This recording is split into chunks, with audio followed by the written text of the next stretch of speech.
aliagizwa aende apeleke habari njema, akawahubirie Waninawi wapate kuokolewa. Yona aliondoka akimbie aende kule Tarshishi. Mungu akipanga jambo rafiki, lazima litimie. Yona aliagizwa aende apeleke habari njema, akawahubirie Waninawi wapate kuokolewa.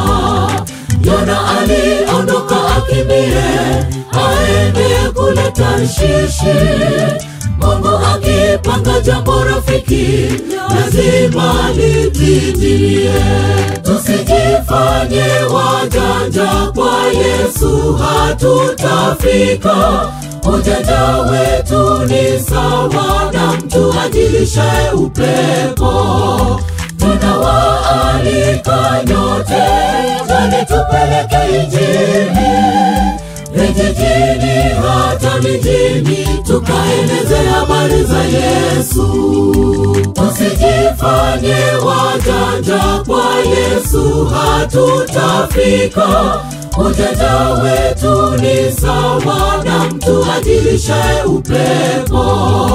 Tunawaalika nyote, twende tupeleke Injili vijijini hata mijini, tukaeneze habari za Yesu.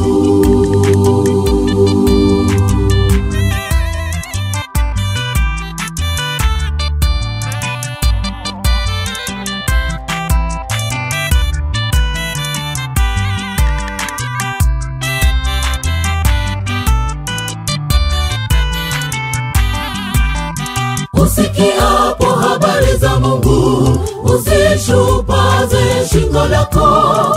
Ukataapo agizo la Mungu, hautaurithi ufalme. Ole wake asiyesikiliza habari za Yehova Mungu Baba, ataona alichokiona Yona katika tumbo la samaki. Usikiapo habari za Mungu, usishupaze shingo lako. Ukataapo agizo la Mungu, hautaurithi ufalme.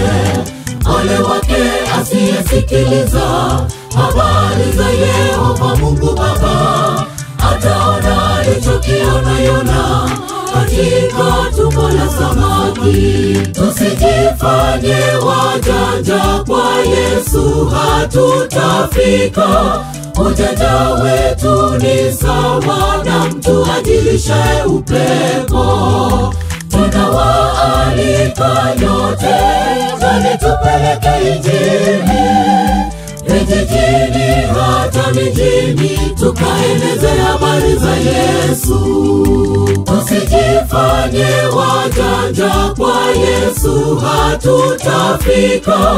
Ujanja wetu ni sawa na mtu ajilishaye upepo.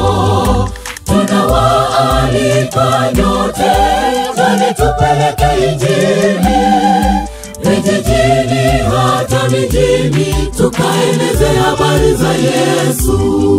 Tusijifanye wajanja, kwa Yesu hatutafika. Ujanja wetu ni sawa na mtu ajilishaye upepo. Tunawaalika nyote, twende tupeleke Injili vijijini hata mijini, tukaeneze habari za Yesu.